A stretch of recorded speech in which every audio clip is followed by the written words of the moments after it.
Greetings and salutations, this is Imperator Vespasian and his trusty sidekick. Hello.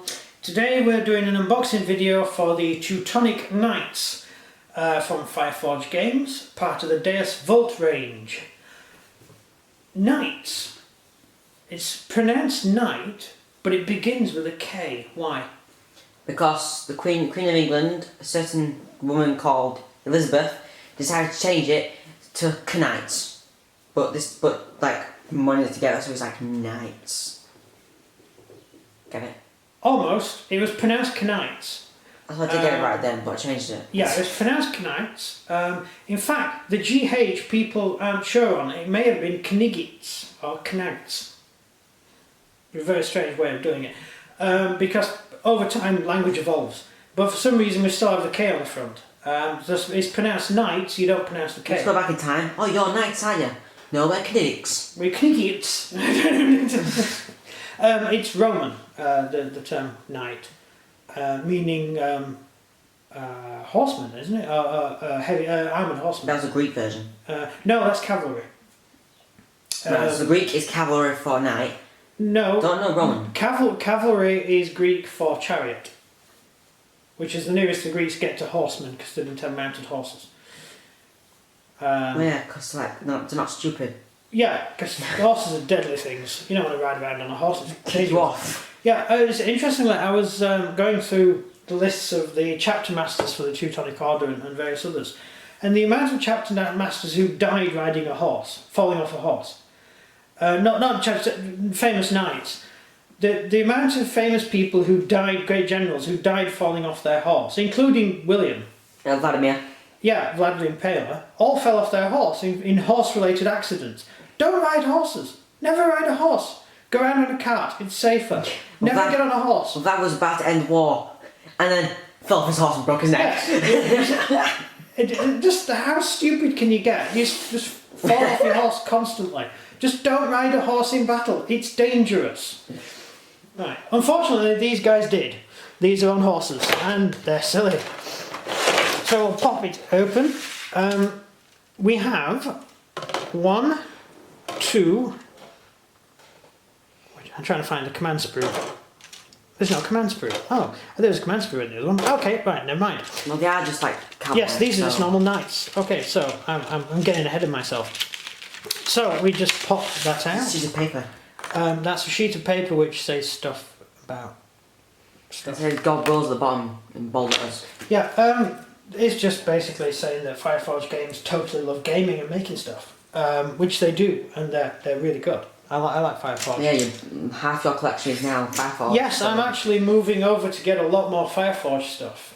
So most of my stuff now, if it's not from Gripping Beast, obviously, or Warlord, it's from Warlord Games and Fireforge. That's the main places I get figures from these days.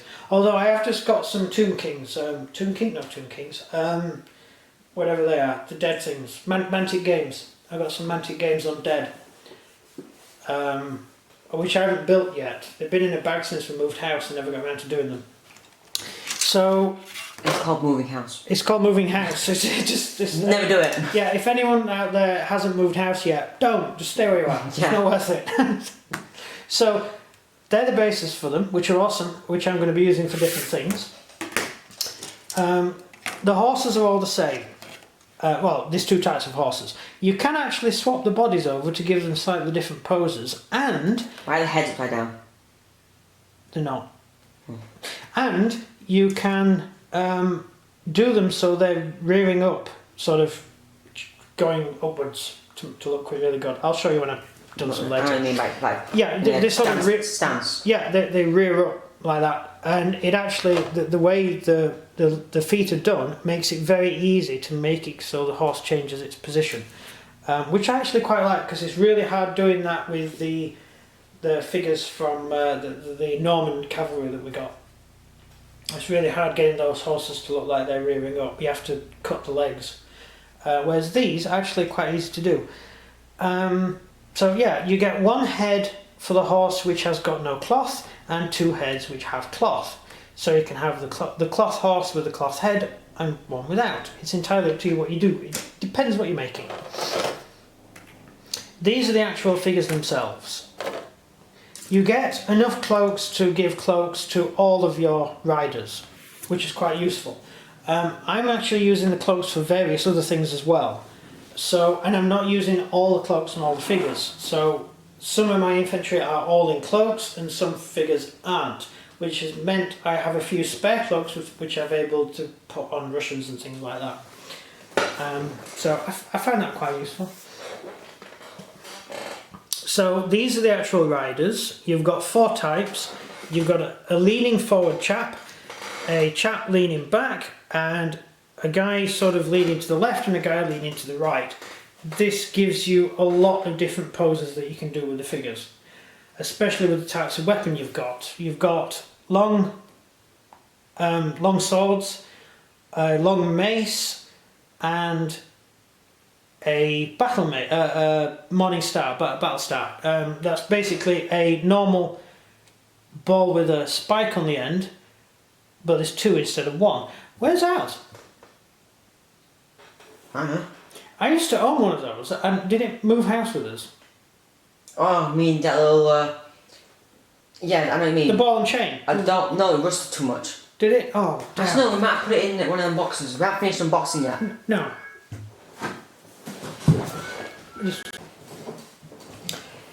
So, yeah, obviously it didn't move house with us.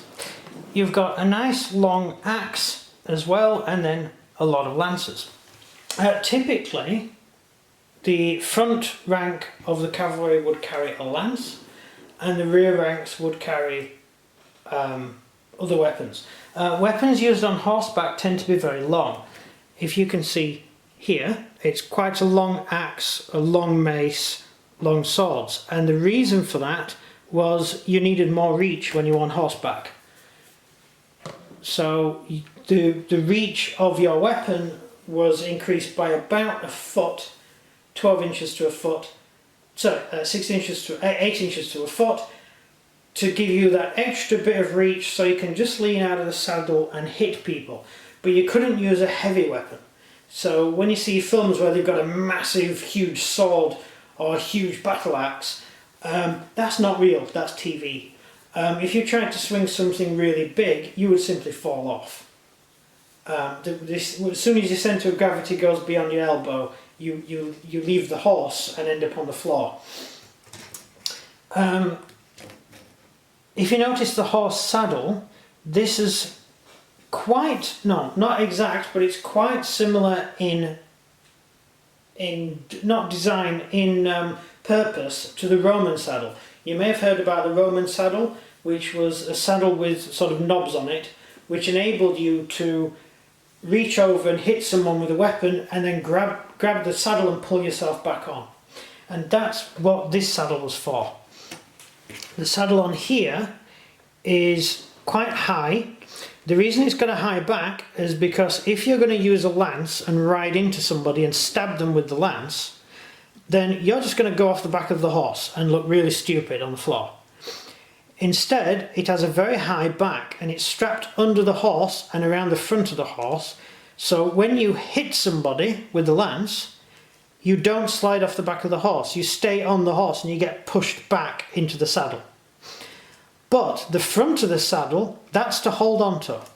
So when you, like this guy here who's going over with his arm and hitting someone, if you hit someone, you can then grab hold of the saddle and pull yourself back up, the front of the saddle there, and you can pull yourself back into position.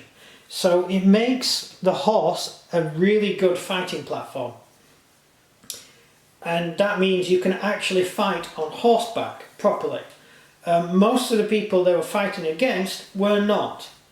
When they were fighting Muslims and Russians, they didn't have high back saddles. So they couldn't actually use a lance to ride into you and stab you with it, using the weight of the rider and the horse and the speed to do damage, because they would simply get dragged off the horse. So they used lances and spears to stab down. So they would hold the spear high and they would stab down at infantry on the ground, whereas these knights could actually ride straight into you. Like Persian cataphracts in the Roman period, like Roman cavalry and Roman cataphracts, they could actually use a lance or contos to smash into the enemy and just bowl them backwards. If you're using a lance, the whole point of a lance is to push your enemy over with sheer weight. If the lance goes through them, that's great because they're dead. But it's to push the man over into the man behind him. If you can do that, then you ride over him with your horse and you can actually trample the enemy. And that's where the second rank comes in. Your second rank doesn't have lances, they have swords and maces, usually a mace more than often than not, an axe and Morning Star. And what they would do, they would go down and they would lean out to the side of the horse, off the side of the horse, and they would just smash at the heads and the limbs of the men who'd just been ridden over. And that's how the knights used to fight. And they wouldn't charge into battle. Charging is when you make your spear point forwards. That's what charging is for. That's what charging means. You charge your spear forwards, which means you're aiming it downwards. And then you just ride into the enemy using sort of the weight of your horse and the weight of your armour and the man on the back of the horse. Make sense? Yep. That is a big explanation for something simple, but that's how they worked. Then after they'd done that, they would often dismount and then fight on foot, because by then you've lost a couple of horses, probably, and knights cannot fight as split up units. They have to fight as one unit. So if you've got a couple of horses down, that's fine, because those men can just go to the rear. But if a lot of horses have been lamed or wounded, then you can simply dismount and then you would fight in close order. But by that stage your enemy is actually split up and divided, and it's much easier to take them down. Next question? Any question rather? I got one question. Go on. Did the knights, did their cavalry have chainmail? Yes. Yeah. Did it always work against enemy weapons? Yeah. The horses, some horses used mail, some used leather. It was entirely up to the owner. You had all sorts of stuff you could put on your horse. You would generally have armour on the horse, and then you would put this cloak over the top, partly to protect the armour from being damaged by the elements. And also, when you're in the desert, when we fight in the desert, we discussed that in the other video, your horse would cook. You would actually fry yourself alive like you're in a microwave, because your armour would just get really hot. So you put the cloth over it, and the cloth is usually a very thick cloth with felt underneath it as well, and that would protect the armour from damage, and it would protect the horse itself from damage. Also think about it, if there's a horse riding towards you, not at speed, but certainly going faster than a human, or at least the speed of a human, you really don't want to hit him in the face. Because if you hit the horse in the face, for a start, the horse is going to get really angry and probably stamp you to death. And if you kill it, it's going to fall on you. Or it's going to fall over onto other men or onto you. It's really dangerous having a horse around you, especially with a knight on the back who is really scary and intimidating, who's trying to kill you as well. So it's not like the horses in, say, the Dark Age period or early medieval period, where you had the Normans fighting the Saxons, because their horses weren't armoured. So the Normans would ride up to the Saxons, and the Saxons would just hit the horse, and the horse would go down, or so its rider. Also these horses were very, very well trained horses. They were bred for battle. They were professional horses, so to speak. But even so, horses are skittish, and I wouldn't trust a horse, even if I was a knight. I don't think I'd trust a horse.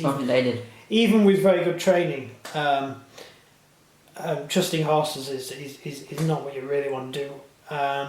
It just does get you. You're very imposing, you're very scary, you're shock troops, and you scare the living daylights out of the enemy. That's the whole point.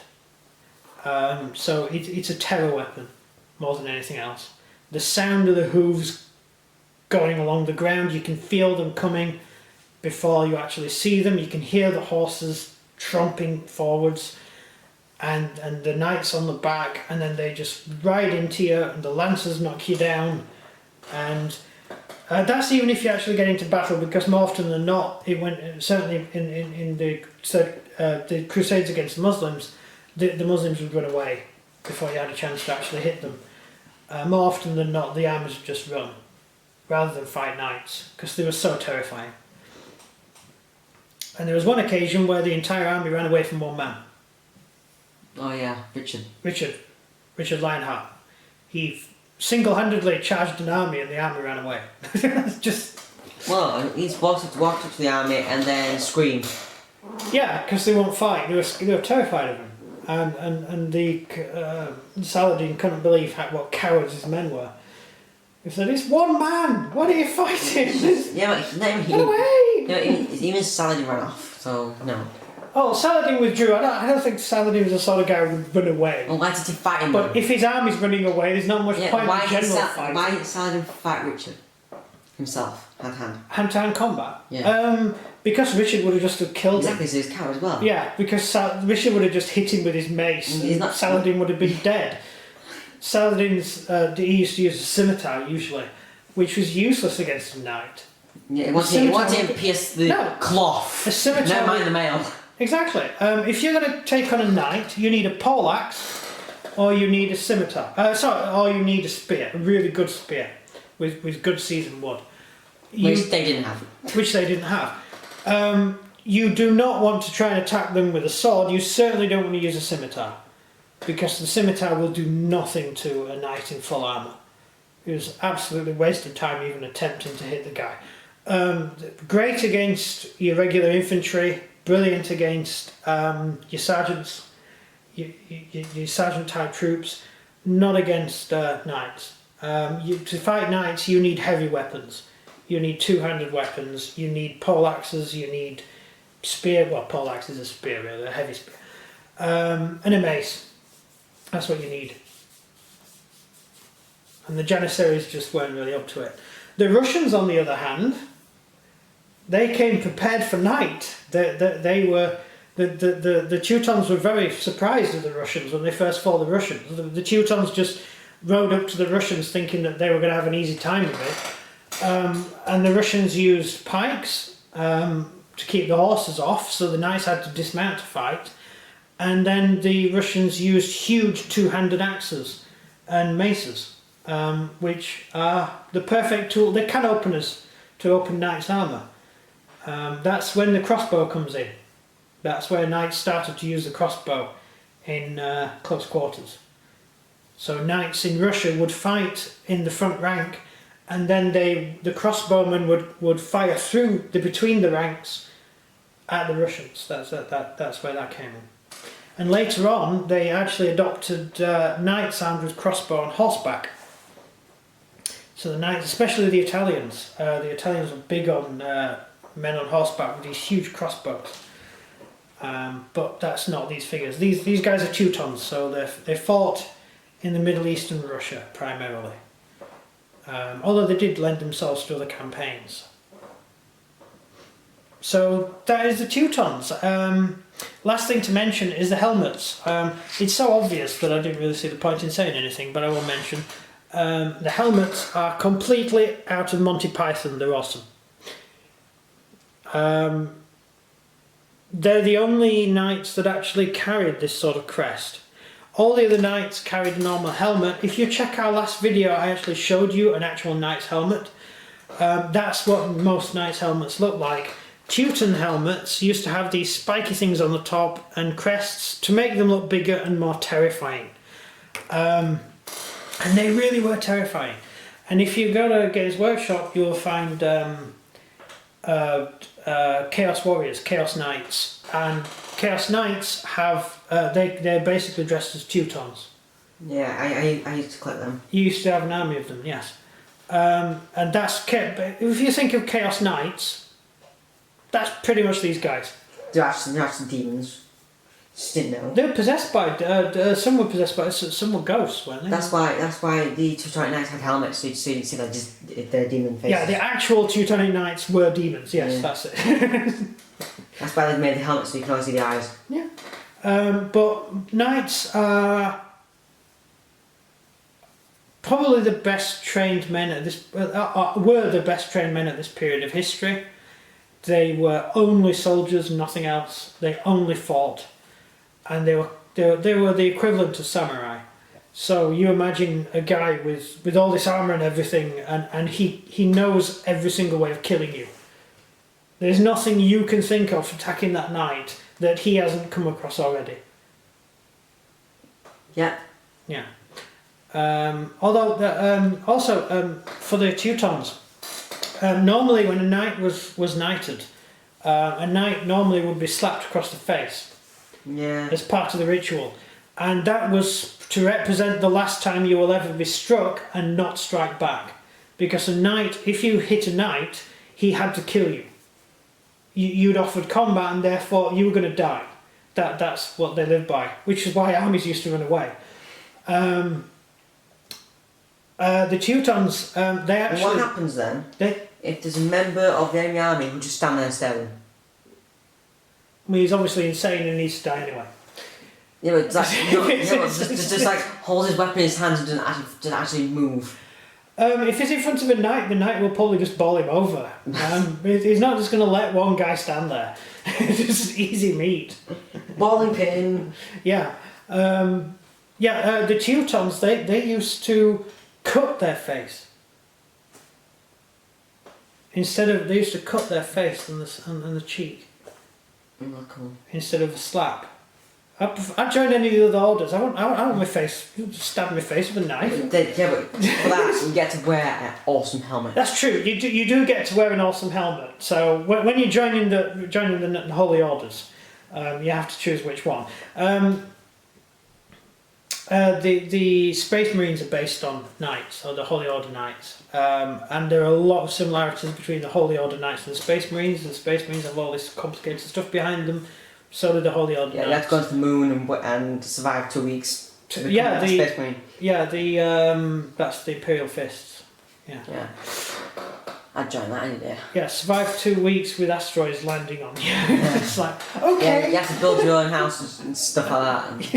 And So yeah, that's it. That's the Holy Order Knights of the Teutonic Order of Jerusalem. Yep. Although they didn't live in Jerusalem because Jerusalem was taken by Saladin.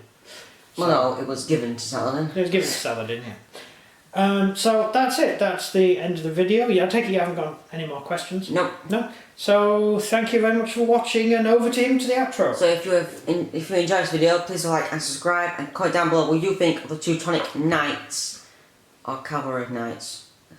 Teutonic Order Knights. That are on cavalry. The Teutonic Order Knight. Oh no, Knight is horseman. Oh, yeah, So most people think Knight. Oh yeah, that's a Cavalry helmet. It's got an arm. Oh, it means armoured horseman. Armoured horse. So. Well, that's it for me. And anything from him. Goodbye.